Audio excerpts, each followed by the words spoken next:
চোরের দলের খেলা কবে? গুগলে এমন লেখা সার্চ করলে আর্জেন্টিনার খেলার সময়সূচি দেখাচ্ছে। আশ্চর্য হলেও বিশ্বজুড়ে আর্জেন্টিনার বিতর্কিত জয়গুলো নিয়ে সামাজিক যোগাযোগ মাধ্যমে অসংখ্য পোস্ট দেওয়ার কারণে গুগল ভেবে নিচ্ছে চোরের দল বলতে আর্জেন্টিনাকে বোঝানো হচ্ছে। আশ্চর্যজনক এই ঘটনা নিয়ে থাকছে প্রতিবেদনা।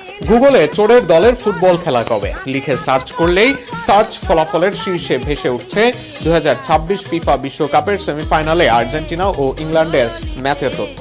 বিষয়টি সামাজিক যোগাযোগ মাধ্যমে ব্যাপক আলোচনার জন্ম দিয়েছে।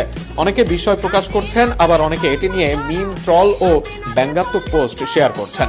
তবে এটি গুগলের কোনো আনুষ্ঠানিক নামকরণ বা অবস্থান নয়। গুগল কখনোই কোনো দলকে এ ধরনের নামে চিহ্নিত করেনি, বরং দীর্ঘদিন ধরে সামাজিক যোগাযোগ মাধ্যমের বিভিন্ন প্ল্যাটফর্মে আর্জেন্টিনাকে উদ্দেশ্য করে বিপুল সংখ্যক ট্রল, মিম, ভিডিও, পোস্ট ও মন্তব্যে চোরের দল শব্দটি ব্যবহার হয়ে আসছে।